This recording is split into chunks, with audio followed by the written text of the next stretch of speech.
You wake up on an elevator descending into a dark, ominous cavern and... Wait. Wrong game. Let's restart.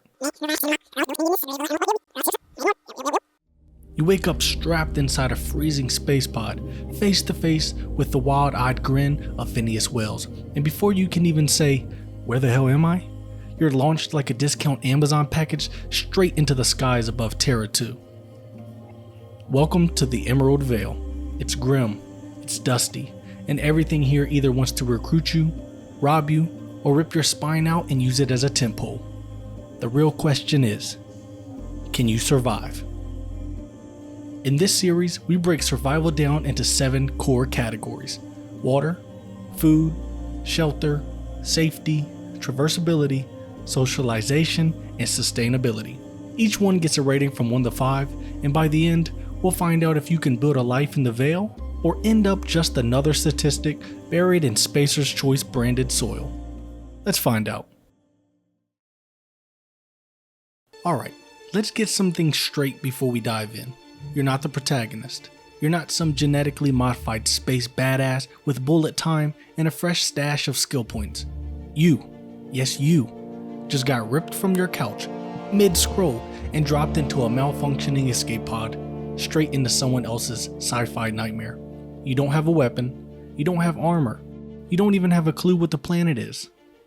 You're not the stranger, you're not the chosen, you're just you. Regular skills, real human limitations. No super strength, no slow motion headshots, no second chances. Just your own knowledge, instincts, and the sheer hope that marauders don't see you before you see them. These are the rules. This is the way.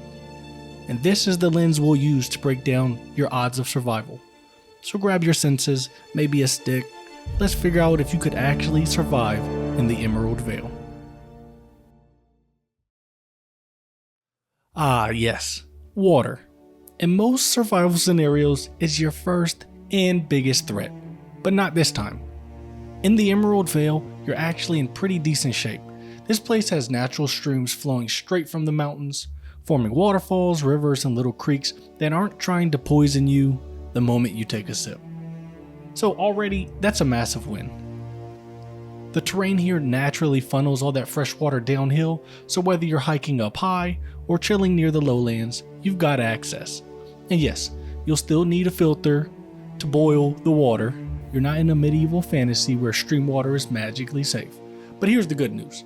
The world's got plenty of trees, brush, and alien shrubbery to help you start a fire and craft a filter out of the natural materials. And once you've got the basics down, you're golden.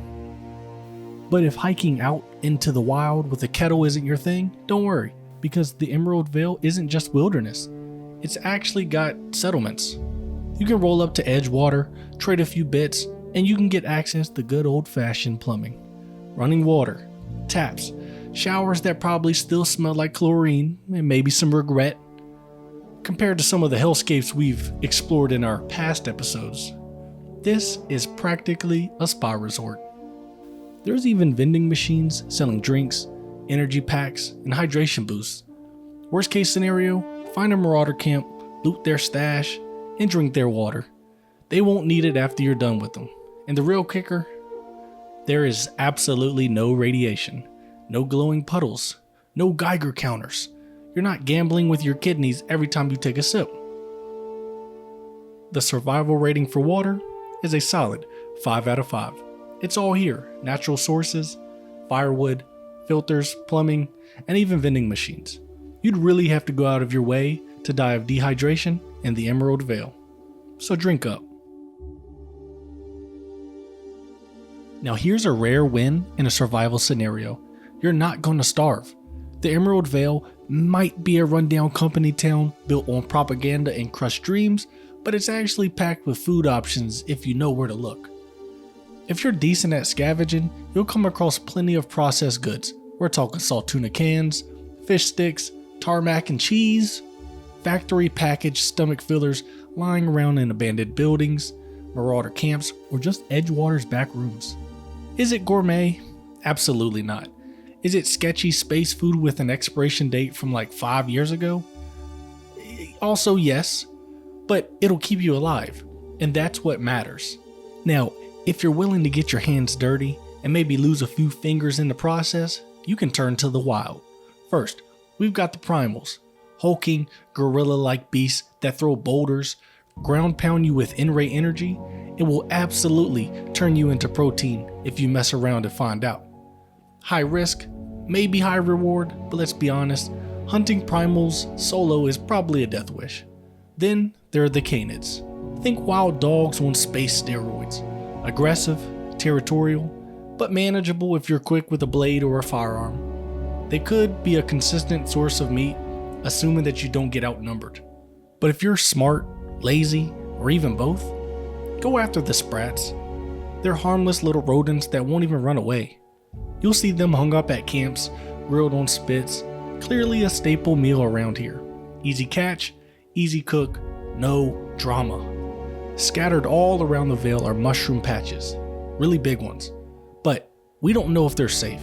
Nobody seems to harvest them, and that's not really the greatest sign. So you'd need to run a few tests. Maybe try rubbing it on your skin first, then wait. As your face doesn't melt off, then maybe it's soup night.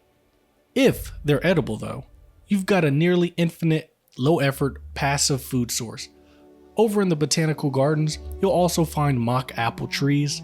They're one of the few sweet, earth-like foods growing on this terraformed planet, which is a huge nutritional bonus in a mostly protein-heavy world. Now here's the thing. Edgewater exists almost entirely to process and can salt tuna. So, there's definitely fish in the ocean. But catching them yourself, tuna tend to live very far out, which means boats, gear, and time.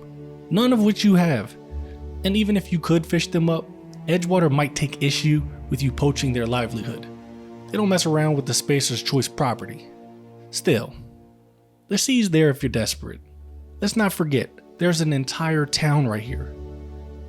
You've got the cantina, vendors, vending machines, and all the local shops stocked with food and drinks, even alcohol to unwind after a long day of not dying. The only catch, you need cash. But that's something we'll talk about later. So for now, let's just pretend you've got a few bits in your pocket. Buy it, steal it, loot it. Either way, it's an option.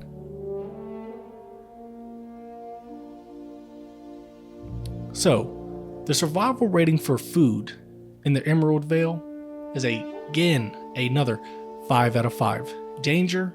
Sure. Variety? It's pretty limited. But availability? It's solid, it's there. You'd have to be really unlucky or just incredibly lazy to starve in the Emerald Vale.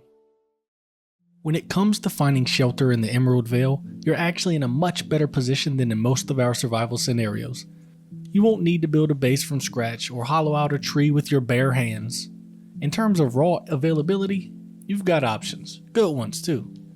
Let's start with the obvious. The very first cave you wake up in after being launched to this planet, yeah, it's dark, cold, and smells like bandit leftovers, but it'll absolutely protect you from the elements. Is it glamorous? Absolutely not. Is it effective? Most definitely. It's your classic get me through the first night hideout. And in an alien world, that's huge. Scattered across the Vale, you'll find makeshift camps. Some are empty, some are cozy with fire pits, storage bins, and functional beds. And some, well, they come pre-installed with marauders who will absolutely shoot you in the face on sight. If you do find an empty one, you better stay sharp, because turning your back might turn into a real-life Goldilocks moment. And when the 3 bears come back home, they're packing rifles. Still, these camps are solid short-term bases if you can clear them or claim them without catching a bullet. Now let's talk settlements, because this is where things get complicated. First, we've got Edgewater, the corporate company town run by Spacer's Choice. Technically, they've got beds, they've got roofs, they've got plumbing. Sounds perfect, right? Well, that depends on who's in charge. With Reed Thompson running the show, your stay might come with strings attached, like signing your life away to the factory, working 16-hour shifts, and risking exposure to the plague just to earn your next meal. It's not shelter, if you're slowly being worked to death in it. Then there's the Botanical Labs led by Adelaide McDevitt, a peaceful, self-sustained community growing their own crops and not shoving salt tuna down your throat. Adelaide seems like she'd let you crash here if you pull your weight. But here's the thing, Edgewater has them on their radar, and if tensions boil over, that peaceful little greenhouse commune might become a war zone. Still, if you're picking between corporate exploitation and quiet danger, the garden might be your best bet. Shelter in the Emerald Vale is plentiful, but it's not exactly safe. You've got caves, camps, and communities, but none of them come without risk. Whether it's hostile wildlife, desperate raiders, or power-hungry town leaders, you're always a step away from losing whatever roof you just found. So yeah, you'll find shelter, but keeping it, that's the real challenge. The survival rating for shelter is a 4 out of 5. You've got options and you won't freeze or starve in the rain. If there's one thing you shouldn't expect in the Emerald Vale, it's peace. Because when it comes to safety, this place ranks somewhere between mildly unstable and actively trying to kill you. Let's start with the primals. We mentioned them earlier, but it bears repeating. These oversized ape monsters don't just throw punches, they throw boulders. And if you get too close, they'll hit you with a ground pound laced with in-ray radiation that'll leave you dazed, concussed, or just plain dead. Then we've got the canids, alien wild dogs with sharp teeth, pack behavior, and an unhealthy interest in your lower limbs. You'll hear them growling before you see them, and if you're caught alone, I hope you have decent cardio. Hey, and it's not just the wildlife. Marauders are scattered across the Vale like bad reviews on Spacer's Choice products. They'll shoot you on sight, loot your body, and move on without a second thought. These aren't just bandits. They're unhinged, armed, and completely unpredictable. Campfires might look warm and inviting from a distance, but don't get too comfortable. Chances are, someone's already lining up a shot. You'd at least think the robots would be helpful, right? Wrong. The mechanical sentries and combat drones patrolling the region? Yeah, most of them have gone full Skynet and are stuck in an endless loop of protect humanity by vaporizing everything that moves. Malfunctioning security protocols, faulty friend or foe recognition, and a whole lot of bullets, all wrapped up in cheery Spacer's Choice branding. And just when you thought you were safe indoors with a nice hot meal, let's talk about the salt tuna. Edgewater's primary food export. Should be fish, right? Well, technically, but the cannery's been cutting corners, adding things like wood chips, canned meat, and who knows what else just to keep the tins full. Yeah, if you thought fast food on Earth was questionable, wait until you try salt tuna with added splinters. People are getting sick. Some even call it the plague.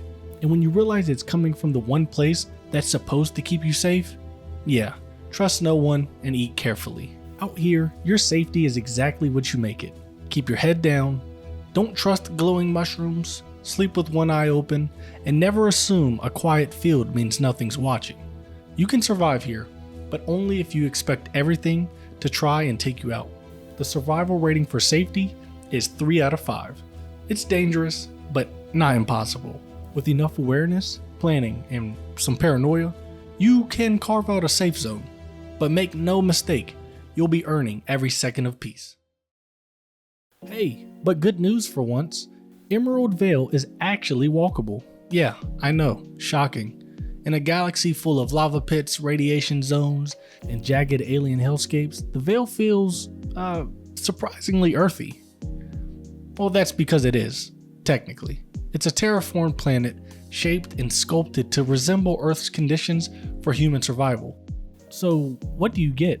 Well, that would be well-defined paths, roads, and trails that actually make sense. No endless mountain climbing, no acid swamps, just some minor hills, shallow ravines, and the occasional, there's a primal over there moment. Even when you go off the beaten path, it's nothing you couldn't handle if you've ever gone hiking, or wandering through a sketchy nature trail trying to find cell service. There are no extreme weather systems to deal with, no swamps that swallow you whole, and no quicksand trying to ruin your day. The worst thing you'll face terrain-wise?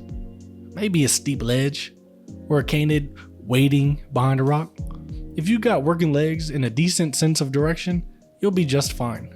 Okay, sure, you might hit a few locked gates, cliffs, or areas blocked off by hostile enemies, but that's a combat issue, not a travel issue. From a survival standpoint, you can move freely. You won't be trapped in a canyon, frozen on a mountaintop, or stuck navigating mazes of toxic sludge. If there's danger ahead, you can usually see it coming, and more importantly, you can walk away from it. The Emerald Vale isn't massive. It's not some endless procedurally generated nightmare. It's compact, navigable, and designed with purpose. You'll always be within reach of shelter, food, or some sort of cover. And once you get familiar with the layout, it's easy to memorize where to go, what to avoid, and which shortcuts cut your travel time in half. For a sci-fi colony on an alien planet, this place is basically a walk in a park. The survival rating for traversability is a 5 out of 5. Clear paths, manageable terrain, and 0 environmental nightmares. Except for the lava. Unless you forget which way is north or get too cocky chasing loot, you'll be just fine getting from point A to please help me, I'm bleeding. Let's face it, humans aren't built to be alone forever. Go too long without meaningful social interaction and things start to fall apart. Hallucinations, depression. You start talking to rocks like they're your childhood best friend. Luckily, in the Emerald Vale, you won't be suffering in silence. This place is full of people, and depending on where you end up, some of them might even be nice. First up, there's Edgewater, a fully functioning, if slightly depressing, corporate town owned by Spacer's Choice. There are people everywhere, working in the cannery, maintaining equipment, just trying to survive like you. But here's the catch, they're exhausted, overworked, underpaid, probably one Saltuna can away from a total breakdown. These aren't the kind of people who are going to host a bonfire and ask you how your day went. Socializing here is possible, but it'll be shallow, more transactional than meaningful. And unless you're ready to sign a job contract and join the soul-crushing grind, you're not going to build much of a social circle. Then there's the Botanical Labs, the anti-Edgewater, run by Adelaide McDevitt. This place is home to a group of settlers who gave corporate life the finger and decided to grow food, breathe clean air, and, most importantly, treat each other like people. You'll find more welcoming faces here, people with time to talk, share knowledge, and maybe even bond over how much Spacer's Choice sucks. It's a smaller group, but more tight-knit. If you're looking for a real conversation, maybe even community, this is your best shot. Now technically, there's one more group you could try to socialize with. That would be the Marauders. And look, if you got something they want like food, drugs, or even charisma enough to avoid immediate murder, maybe, just maybe, you could weasel your way into their ranks. But let's be real, this is like trying to make friends with a pack of wild dogs because you brought jerky. It might work, until it doesn't. Highly not recommended, but hey, if you're desperate and like to gamble for your life, have at it. Of course, we can't talk social life in the Vale without mentioning the best reason to stay. Parvati. Sweet, smart, emotionally intelligent, and one of the few genuinely decent people you'll meet here. Stick near her, and you'll remember what it's like to actually trust someone. And even when you take her back, I'm getting off topic here. Back to it. The survival rating for socialization is 5 out of 5.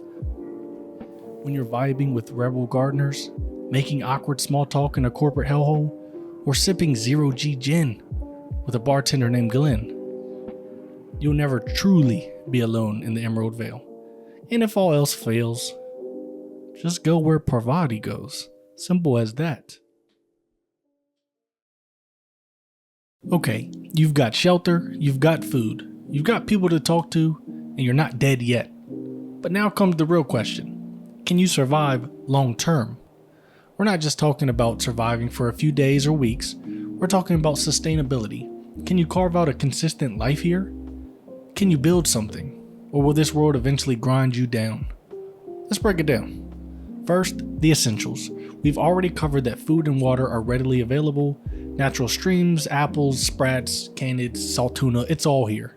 The botanical gardens, the botanical labs have an entire agricultural setup, and Edgewater, love it or hate it, has mass food production infrastructure. So as long as you keep your supply chains clear and don't anger any giant radioactive apes, you'll stay fed and hydrated for the long haul. In terms of crafting, gear, and maintenance, there's an abundance of scrap, machinery, tools, and tech lying around the Vale. This isn't some primitive survival horror landscape. You can patch armor, mod weapons, upgrade gear, and tinker your way into relative comfort.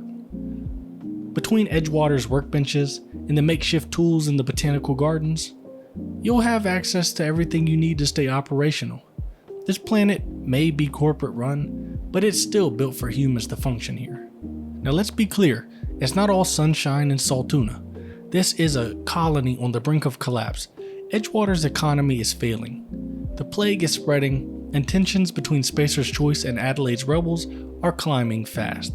The longer you stay, the more likely it is that you'll have to pick a side, deal with the fallout, or get caught in an all-out civil war. And while resources are plentiful now, nothing guarantees that'll last. Farming takes labor, machines break, wildlife patterns shift. Your sustainability in the Vale depends heavily on your relationships, your decisions, and your ability to adapt. So can you build a life here? The potential, it's there. You're not scraping together scraps in a wasteland.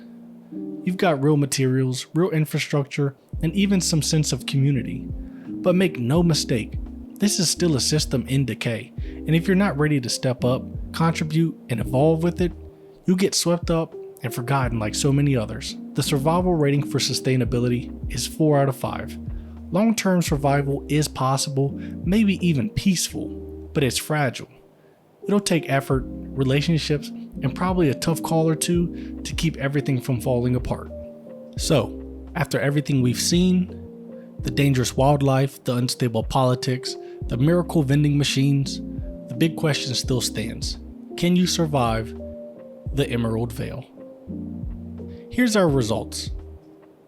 The Emerald Vale may not be paradise, but it's absolutely survivable, especially if you play your cards right. Whether you choose the corporate grind, rebel gardens, or just follow Parvati around like a loyal golden retriever, there's a real chance at carving out a life here. But hey, if you thought the Emerald Vale was rough, wait until you see what we dealt with in the Mojave. Radiation, raiders, dehydration, and death claws around every corner. Seriously, if you haven't already, go check out my Can You Survive Fallout New Vegas video. It'll make Terra 2 look like a cozy weekend getaway. Don't forget to like, subscribe, and comment which world you want us to survive in next. Until then, stay hydrated, stay suspicious, and stay alive.